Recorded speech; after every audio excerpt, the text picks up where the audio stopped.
Здравствуйте. Южноукраинск, Николаевская область. Класс. Наезжаем на Николаевскую область. Ну что ж, Руслан, мы помолились за твоего пастора сегодня, и он передает эстафету тебе перед всей церковью. Церковь Любовь Христова здесь есть. Что вы скажете? Вы подождите, вы будете поздравлять после молитвы. Что вы скажете на передачу, которую мы сейчас видим? Вы довольны или нет?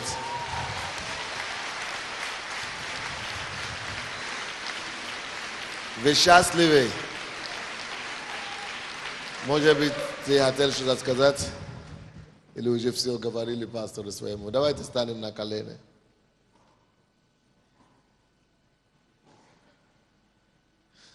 Да, помогите мне молиться за них.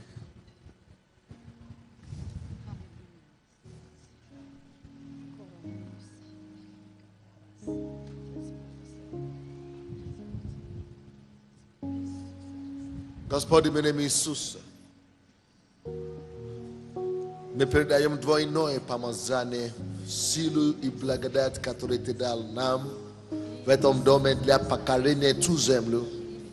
Мы передаем двойное помазание, чтобы покорить эту землю, куда Ты посылаешь Твою дочку. Мы передаем от именем Иисуса двойное помазание. Именем Иисуса поручаем вас идти и преодолевать во имя Иисуса. Мы передаем двойное помазание, ибо всякий Илья должен быть, Елисей должен быть выше Илья. Что вы сделаете больше, чем сделали ваши лидеры. Во имя Иисуса. Место и могущественная рука Божья будет над вами. Он будет подкреплять и ступать в войну и битву за вас. Слава Тебе, Господь. Во имя Иисуса Христа. И весь народ Божий скажет: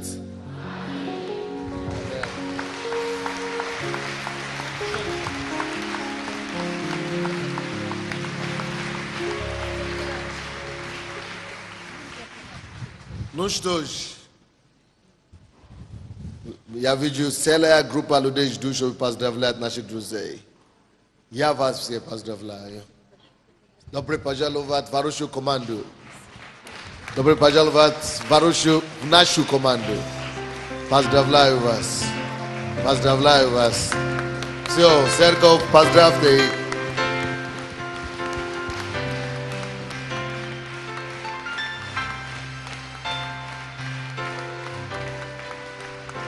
Друзья мои,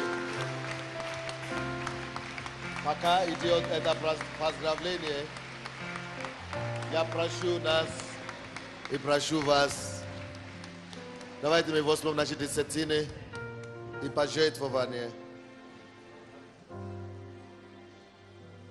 У кого зубы болят, Господь исцеляет эти зубы сейчас. Поднимите ваши десятины и пожертвования. Господь, в имя Иисуса, благослови эти пожертвования и десятины сегодня. И дай Боже, чтобы оно пошло на распространение Твоего царства. Во имя Иисуса Христа. Весь народ Божий скажет: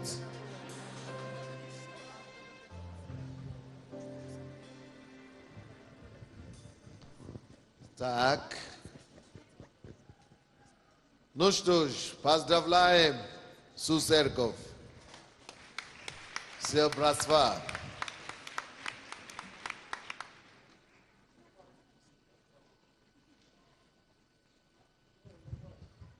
Вы видите, сколько пасторей мы посылаем сейчас. Каждый месяц мы открываем минимум 4 новые церкви. Поэтому хочу вам сказать, если у вас призвание на пасторское служение или на полное служение, прошу вас все, у кого такое призвание есть, вы позвоните по телефону 545 42 66. В сентябре у нас будет пасторская школа. Единственный раз в году, когда у нас пасторская школа, это в сентябре. Поэтому мы призываем вас, позвоните, зарегистрируйтесь, и вы, может быть, дай Бог, попадете В эту школу мы вас подготовим, чтобы стать успешным служителем. 545 42 66. Пока объявления эти идут, напишите, пожалуйста, следующее объявление. Марш жизни состоится 12 число, то есть следующее воскресенье. 12 число, следующее воскресенье. Так что здесь не будет служения, и по нашим всем церквам не будет служения. Служение будет у нас прямо на улице, возле Мариинского парка. Это возле Верховной Рады. Поэтому Бог... Членов церкви, которые перешептывались по пути на служение. Когда я подошел ближе, я увидел мужчину, прижавшегося к стене церкви. Он почти лежал, как будто бы спал. На нем была длинная теплая полушинель, которая практически вся была в клочьях. Шапка была натянута так, что разглядеть лицо было невозможно. Он был в ботинках, которым по виду было лет 30. Они были так малы на него, и все в дырах, что можно было видеть его пальцы, торчащие наружу. Я предположил, что он был бездомным, и прошел в церковные двери. Мы все собрались, чтобы пообщаться немного, когда кто-то принес мужчину, который лежал на улице. Люди хихикали и болтали, но никто, включая меня, не побеспокоился, чтобы пригласить его войти. Через какое-то время началось служение. Мы все ждали, пока проповедник займет свое место и начнет делиться с нами словом. Когда дверь открылась, вошел бездомный мужчина и пошел по проходу с опущенной головой. Люди перешептывались и корчили гримасы. Он прошел по проходу и поднялся к кафедре. Мое сердце замерло. Там стоял проповедник. Это был тот самый бездомный. Все молчали. Проповедник достал Библию и положил ее на кафедру. Народ Божий, я думаю, не нужно говорить, о чем я собираюсь сегодня проповедовать. Затем он начал петь слова песни. Если я могу помочь кому-то в пути, если я могу поддержать кого-то словами или песней, если я могу показать кому-то, что он не на том пути, тогда моя жизнь не будет напрасной. В смысле жизнь в том, чтобы дать жизнь, а не чтобы собирать. Знаете, утром у меня вообще не получилось проповедовать, и я знал, что это так Бог вел. И так, наверное, и будет сегодня, что не получится проповедовать. Знаете, я хочу, чтобы мы вспомнили, это уже сегодня первый месяц, первое воскресенье июня. Это как раз полгода после того, как мы объявили этот год. Каким годом? Годом трапезы. И вы знаете, Бог мне уже на этой неделе, пока я молился, ложит на сердце, чтобы мы вспоминали и благодарили Господа за те трапезы, которые Он уже накрыл и устроил нам, каждому, и особенно как нам всем, как церковь одно, как тело, как церковь. И вы знаете, я рассказывал утром такую историю, когда один человек, у которого была большая проблема, у него не получается на работе, у него не получается в семье, проблема. И он начинает молиться Богу и говорит: Господь, почему ты так меня обделил? Почему у меня того нету, и этого не хватает, а это плохо? Где ты, Господи? Почему мне так плохо? Почему у меня такая плохая жизнь? Братья, наверное, мы все уже оказались в такое состояние. Почему моя ребенок не такой, как все? Почему моя жена не такая? Почему? Очень много почему. И тут вы не поверите, что случилось. Бог начал говорить громким голосом ему. И говорит: род человеческий, это сын человеческий, этот род лукавый, и ты один из этих лукавых людей. Он говорит: как это лукавый? Я? я же служу тебе. Этого меня нету, этого не хватает. Неужели это преступление просить? Ты же сказал, просите, и дано будет вам. А Бог говорит, ты неблагодарный раб. У тебя жестокое и злое сердце. Потому что ты постоянно ко мне просишь, и ко мне приходишь, чтобы просить и жаловаться. Не просить, а жаловаться, чего еще у тебя не так. В то время, когда наоборот, я жду от тебя все эти годы, чтобы хоть раз в жизни услышать у тебя или от тебя перечень твоих благословений, которые я тебе давал. И Бог говорит ему, ты думаешь, что у тебя много проблем и много неустройств только по одной причине.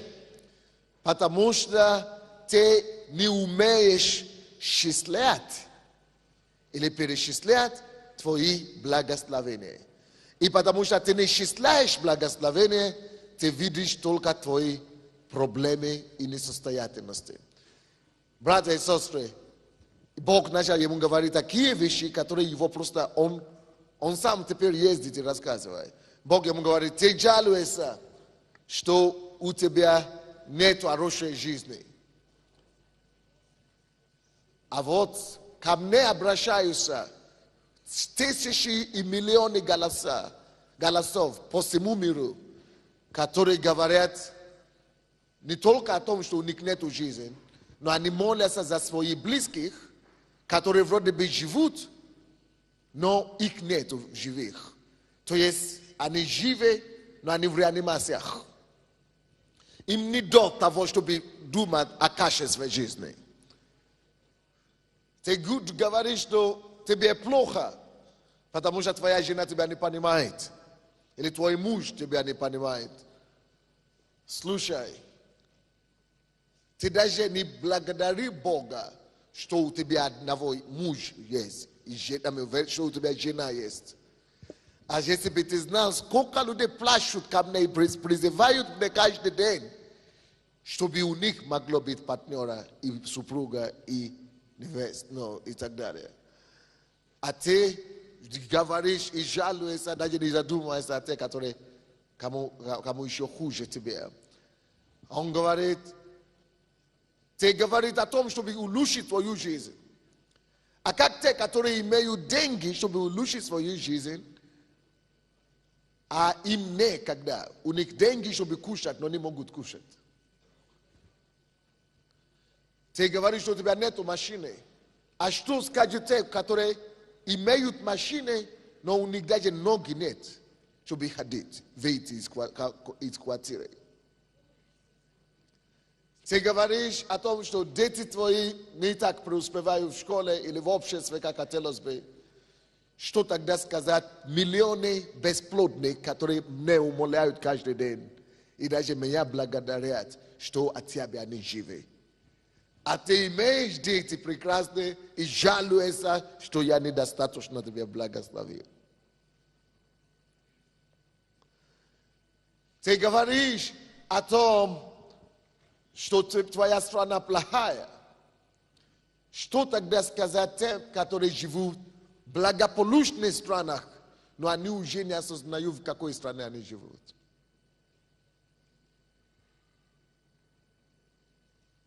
Им уже все равно, потому что они лежат в постели и не могут даже не знать, где они находятся в настоящее время.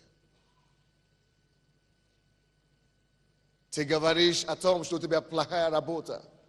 Почему не благодари Бога, что ты вообще работаешь? Потому что есть люди, которые вместе с тобой закончили институты, такие же твоего возраста люди такой же в крепости, как ты, такого же образования, как ты. И вместо того, чтобы от тебя работать, они лежат в психиатрических больницах. Ты там не лежишь. Научитесь человечески счислять свои благословения. Кто-то говорит, а я одинок. А Бог говорит, Slava Bogu što ti daje može te v состояние ума думать и знать, что ты одинок. Есть некоторые, которые им даже никогда об этом даже задуматься, потому что они должны выжить сначала. Они даже, им уже это не нравится, потому что они умирают от рака и от всяких неизлечимых болезней. Им не до того, что одинокий или не одинокий, им уже все. Даже те, которые замужем и женаты. Ты жалуешься о том, что у тебя ребенок больной. А как тысячи, которые умоляют Господа о том, чтобы Бог просто дал им шанс искусить счастье матери от любого. Они дебили готовы взять из дома, чтобы только это самое... Даже некоторые готовы просто однажды забеременеть. Я уже услышал такой молитвы, когда женщина говорит, пускай даже будет срыв, или как это, не аборт, а выкидыш, или что-то. Но просто, чтобы я могла тебя знать, что я могу от беременеть. Лишь бы, чтобы это счастье. А ты имеешь кого-то, даже если он нездоровый, ты можешь о нем позаботиться. Ты имеешь кого-то любить. Знаете, что одна из главных потребностей людей, это чтобы ты мог дать любовь. И Бог тебе дал ребенка, или жену, или мужа. Какой бы он плохой не был, но ты можешь любить. И ты жалуешься. Вместо чтобы благодарить. Вместо чтобы счислять твое благословение. Кто-то говорит, а мой муж пьет. Куда ты смотришь, Бог? А Бог говорит, слава Богу, что он пьет. Слава Богу, что он не поставил тебя в таком состоянии, что ты будешь только и дежурить у него, возле него. Не дай Бог.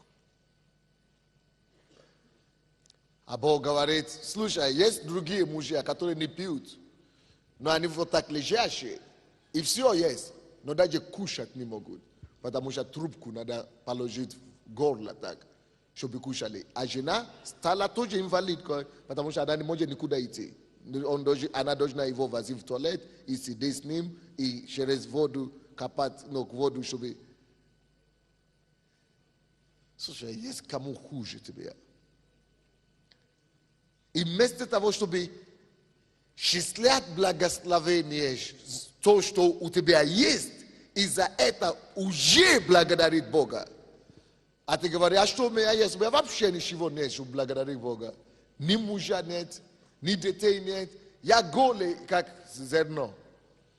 А Бог, как зерно. А Бог говорит, и ты не благодаришь Бога, что у тебя два ноги, чтобы ходить, два глаза, чтобы видеть. Ты целый и здоровый. Разве ты не слышал о миллионерах, которые даже нужно, не то, что нужно за ними ухаживать, которые все вроде бы есть, но они даже не могут прикоснуться или наслаждаться ими. Я помню, как я рос в Африке. У нас была очень такие трагедии в семье, все стало плохо. Но была другая семья, которая очень богатая. И однажды мы пошли на дискотеку. Мне было 15 лет или 16 лет. И когда об этой семье слава по всей стране идет, они богатые, все дети учатся за границей и так далее. За границы приехали дети, и они как раз это их не семейная дискотека, праздник какой-то они делали. И когда я туда пришел, это меня отрезвило навсегда. Я жаловался раньше, почему у нас такая трагедия произошла, почему-то. И тут оказывается, что дети этого миллионера, все дети, они родились ненормальными. Их возят вот так. Дефектами. Их возят вот так. ya gorbujo mo atia ya bedni no ya magu hadith hatia ya bedni no ya ani taki daragi kaleaska no kakata kaleaski na invalid ne kaleaska ani taki daragi invalid ne kaleaska na varoshe na hepse aya goru slushai ani vuet taki invalid ne kaleaska aya ujini za vidu yuik na baro ya ujijile yuik ya ujistal giroe što eta ja uje shuzva što eta na baro ja dožim pomošim.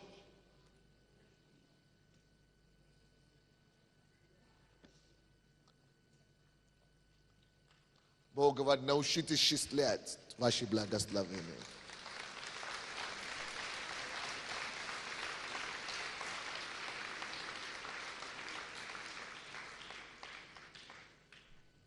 Братья, атаки всегда будут на нас, чтобы думать, чего не хватает еще. Вот у меня семья есть, хороший муж, хорошая жена, ничего. Но мы постоянно ссоримся. Знаете, почему вы постоянно ссоритесь? Потому что вы не считаете ваше благословение. Если ты будешь только радоваться от того, что у тебя вообще муж есть на свете, все ссоры прекратятся.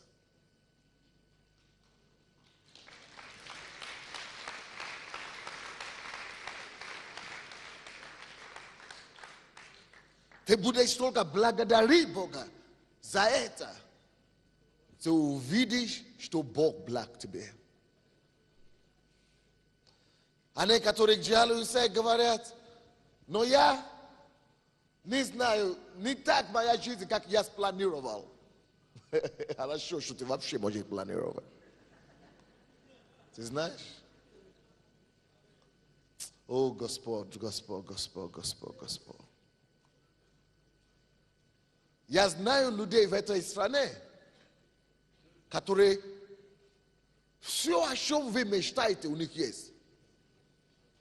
И муж, и так далее. Но я знаю таких людей, которые, если даже муж подойдет к нему, к ней, у нее, ну, она с ума сходит. Потому что не может. То есть, но не может, как нет, как не может наслаждаться. Есть люди, которые имеют жены. Я знаю одного, и был такой банк здесь, Инкобанк называется. Но я однажды встретился с председателем этого банка, тем, который его раньше возглавлял. Я пошел к нему в офисе, но теперь, слава Богу, он покаялся, после этого Бог его понял, он опять исчез. Но ничего. Но я, короче, пошел к нему, и он мне рассказывал такие истории. Он говорит, все знают мою историю, меня, но я завидую бомжам, которые там. Потому что у меня успех, но такие пришли вместе с этим успехом, тяжести такие. Не знаю, куда себя деть. Я знаю, может быть, алкоголь может помочь, но у меня принцип, я не могу пить. Я знаю, может быть, наркотики могут, но я не могу. Но поэтому у меня не могу. Я жена уже не знаю, куда меня возить. Это все люди, которые, это даже мы, которые из нас, мы мечтаем с такими людьми познакомиться. А они даже вас завидуют, оказывается. Сможете ли вы исчислять ваши благословения, что вы можете проснуться утро и не быть прикованы к постели? Сможете ли вы исчислять ваши благословения, что вы можете, у вас нет машины, но вы можете ходить своими ногами на работу? Сможете ли вы исчислять свои благословения, что у вас может быть муж не супермен, но у вас от какой-то есть? Сможете ли вы исчислять ваши благословения, что хотя вы не замужем или у вас нету жены, но что вы можете быть здоровым и наслаждаться жизнью? Вы знаете, сколько людей замужем или женаты, которые хотят вырваться оттуда? 5% всех людей, которые в заключении, в колониях, это муж или жена, который убил свою супругу, потому что он не может больше. А вы жалуетесь, потому что у вас нету такого. Можете ли вы благодарить Бога за то, что у вас, то, что даже вы целей. Кто-то говорит, а у меня уже 50 лет, я ничего еще не сделал, ничего я не знал, что со мной вдруг будет. Почему бы не начинать что-то делать и созидать? Потому что ты будешь ценить, что я здоров. Я имею руки, я имею ноги, у меня голова на месте. Давай я начну радоваться жизни и созидать.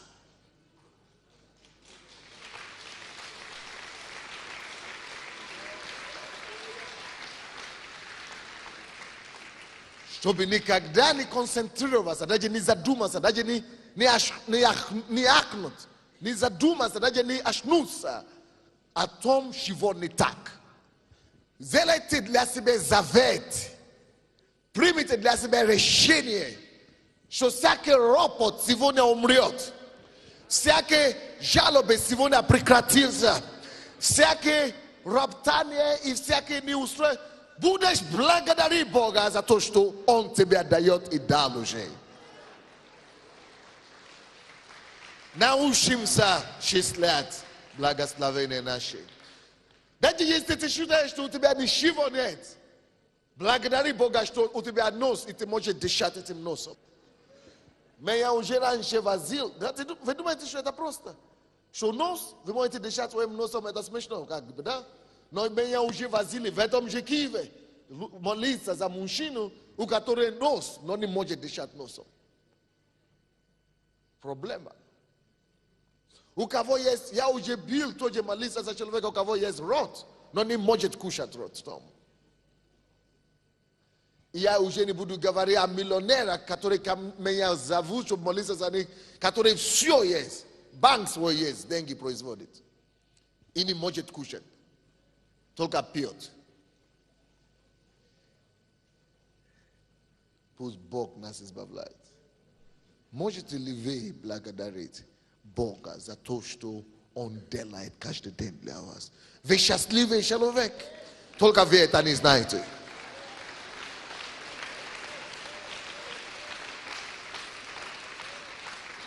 Скажите, я счастливый человек. И я хочу об этом знать.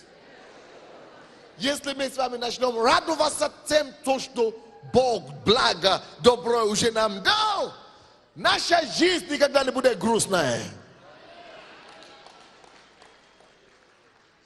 Некоторые из вас красивые, некоторые из вас симпатичные. Я слышал свидетельство одной очень симпатичной девушки здесь. Она говорила, она весила 40 килограмм. О, есть, по-моему, да? Это не та, которую я смотрю. Белая это. Вот иди сюда, расскажи нам. Вот эта девушка, она имеет такую фигуру, которая, вы все знаете, люди, которые умирают, чтобы иметь такую фигуру. Чтобы похудеть, чтобы быть маленькой, чтобы быть блондинкой, чтобы быть красивой. А она себе закрыла в комнату, по-моему, несколько месяцев, или год.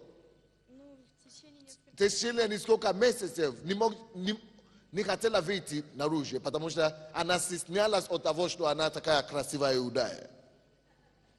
А я знаю людей, которые отказываются кушать вообще, чтобы стать такой, как она. Знаете такие или нет? Потому что человек не знал, что надо благодарить Бога за то, что имеет. Что надо славить Бога, что это то, что... Расскажи свою историю нам. Моя история идет еще с детства. Я очень комплексовала по поводу внешности, потому что моя мама, она всегда говорила, что я гадкий утенок. И чем больше я подрастала, я в этом убеждалась, потому что в школе меня постоянно гнобили за то, что я самая худенькая и маленькая.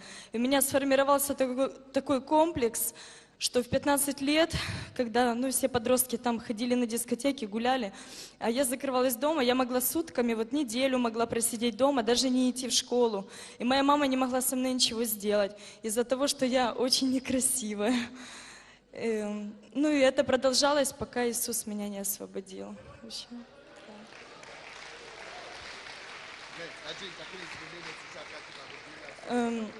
На данный момент, как я это победила? Мне просто, когда я приняла Иисуса, я еще полгода я не могла освободиться от этих комплексов. Я ходила в церковь, и я все равно считала себя ну, самой недостойной, самой хужей. Но потом однажды я молилась, и Бог мне сказал: вот смотри, разве мое творение может быть плохим? Я ведь царь, а ты царица, потому что ты моя дочь. И разве может царица себя вести, ну, как плебейка? Я тебя ценю, я тебя люблю такой, какая ты есть. Одевай все, что тебе нравится.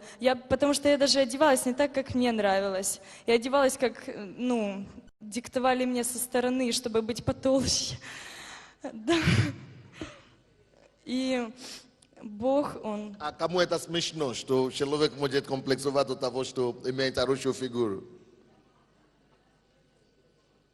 Кто знает от одного человека, который мечтает тоже похудеть?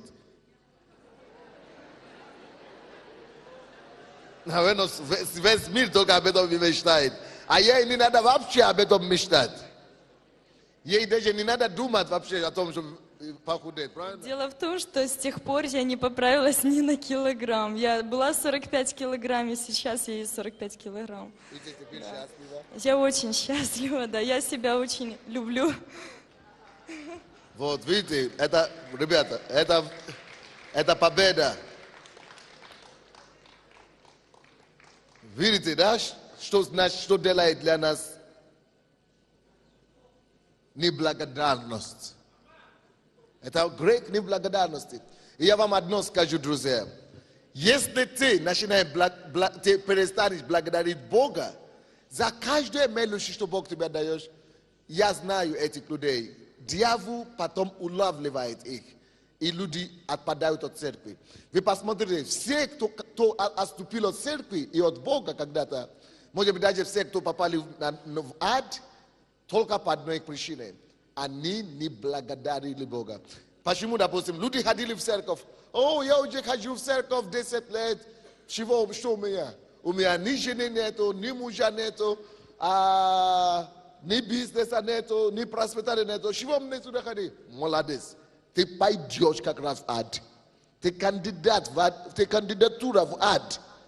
Потому что, да, туда тебе и нужно. Потому что ты неблагодарный человек.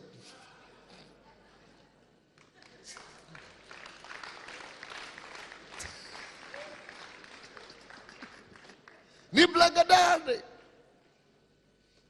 Вместо того, чтобы благодарить Господа, что Он тебя вообще вытащил из ада. Вместо, чтобы благодарить Господа, что ты вообще ты спасен от греха. Вместо того, чтобы благодарить Господа о том, что ты вообще во Христе. Что твое имя написано в книге жизни. Не важно, что здесь на земле. Не важно, как ты себя, что тут получается, ты что? Умрешь, в конце концов, однажды, через 100 лет, максимум. И дьявол начинает таких людей взять, издеваться над ними и бить. И они это заслуживают, потому что они неблагодарны. Посмотрите, любой, кто отходит от Бога или отпадал, только из-за греха неблагодарности. Это страшная вещь. Те, которые жалуются, ропщут на того, на другое, от них убежать надо подальше. Это Бог даже таких людей, Он говорит, что они роптали в пустыне, поэтому Господь стеснил их. И что Он там написано, что их душу, что Он считает с душой. Короче, они погибли в пустыне. Не вошли в землю обетованную, потому что роптали, неблагодарные люди. Грех неблагодарности. У меня есть целая проповедь такая, так называется. Грех неблагодарность. Это одно из самых худших, что может с человеком случиться. Когда вы перестанете благодарить, вы перестанете наслаждаться жизнью. Депрессия заменяет это, несчастье это заменяет, слезы это заменяет. Когда вы перестанете благодарить Бога, исчислять свои благословения, горе начинает приходить вместо того. Благодари Бога за хорошие кожи. Благодари Господа за хороший волос. Благодари Господа за нос, за рот, за ноги, за руки. Благодари Господа за фигуру. Благодари Господа за семью, за муж, какой бы он ни был. За жену, за какая бы она ни была. Если ты даже сама живешь, благодари Господа, радуйся. Прославляй Господа в этом, что ты есть. что ты можешь наслаждаться жизнью, ты можешь дышать воздухом, ты можешь кушать, ты не Павлова, ты не в больнице, ты не пропащий, ты не сумасшедший, ты не инвалид. Именно и поэтому я хочу вспомнить этот год, то, что Бог сделал для нас, за этот год. Это год трапезы. Как церковь, Он был верен для нас. Пастор Андрей и те, которые хотели рассказать нам, вы тоже подойдите сюда. Очень много Бог сделал уже, наверное, в жизни каждого в отдельности. Но как церковь, послушайте некоторые вещи, которые я хотел рассказать, и чтобы мы благодарили Господа за это. Слушайте, я знаю, некоторые люди сейчас жалуются, ропщут на Ющенко не такой, Тимошенко не выполняет обещания. Слушай, какая твоя проблема? Это что? Ты судья?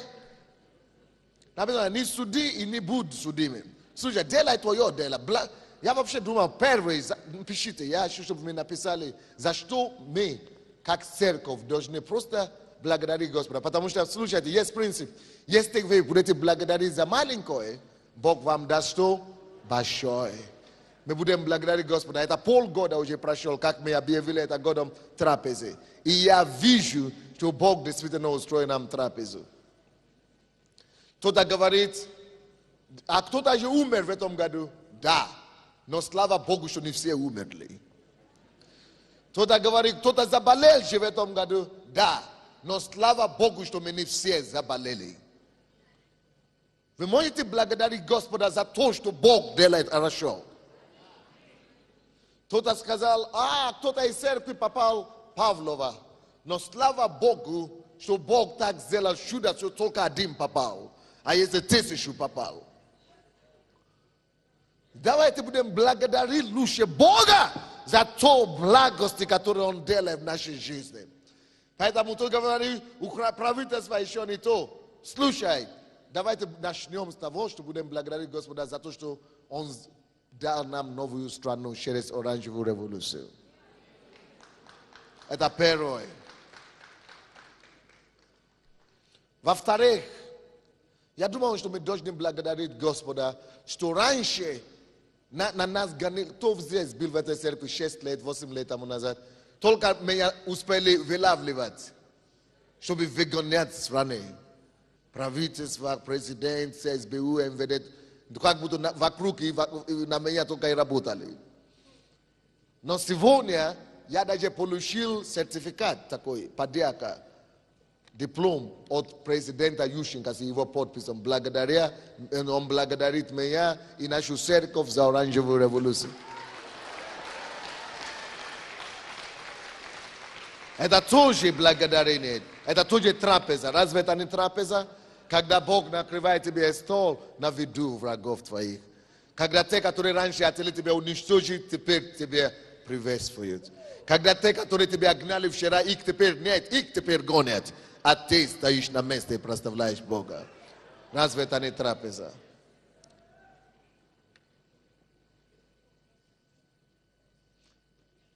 В конце прошлого года Бог тоже устроил нам такую трапезу, друзья, как встреча, приглашение.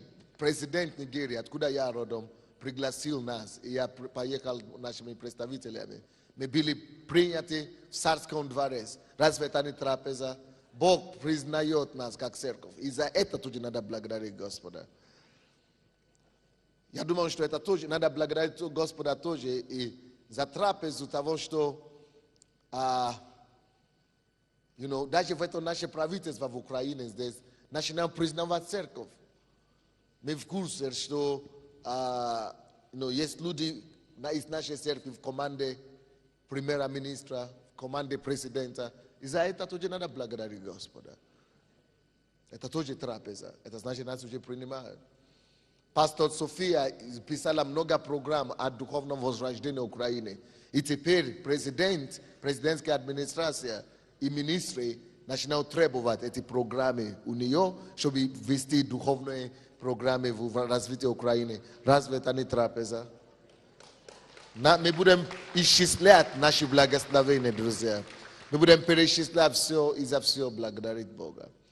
Я знаю, что пастор Валентина, наш бизнес центр, пастор здесь, и центр преобразования, пригласили в комитет под президента, экономический комитет о возрождении, экономическое возрождение страны. Уже наши тоже приглашают советоваться. Разве это тоже не Божья благодать? Я думал, что это тоже трапеза. За эти вещи надо благодарить Бога. Я думал, что это большая трапеза, друзья, что наконец-то мы получили подписи все и договор о землю, что нам не только выделили, но мы вошли в нашу землю, и уже даже молились в этой земле, и никто к нам не может придраться. Разве это не трапеза? Я думал, что это тоже трапеза, друзья, что этот марш 12 число состоится. С поддержкой уже правительства теперь. Президент хотел, чтобы это был под его патронатом. Министерство, все поддерживают. Разве это уже не чудо? Все церкви съезжаются вместе, чтобы сделать этот марш. Разве это не трапеза в этой стране, где раньше нам нельзя вообще ничего сказать? Я думаю, это тоже трапеза, что мы удачно противостояли марихуановый марш. И мы могли устроить антимарихуановый марш, который прорвал,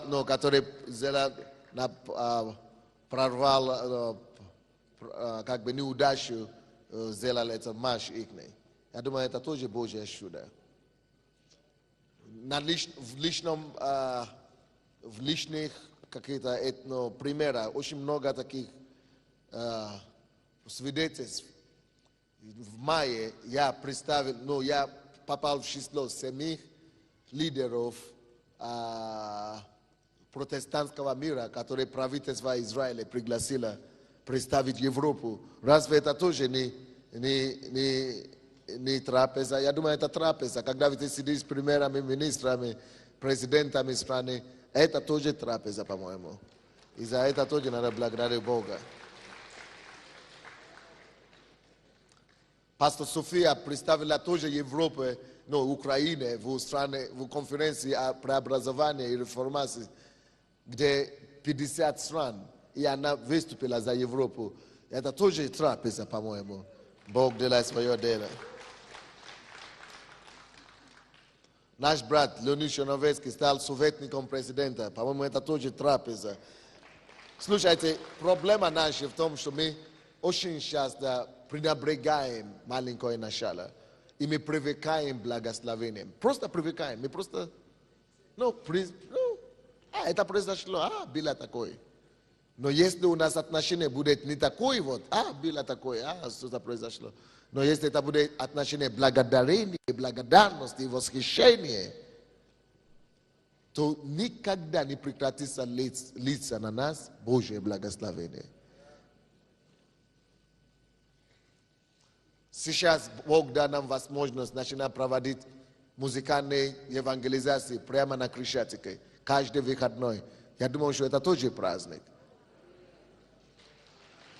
И это тоже трапеза. По крайней мере, в этом году 2 человека принесли медицинское засвидетельствование, справку от врачей о том, что у них уже нет СПИДа. Разве это тоже не трапеза?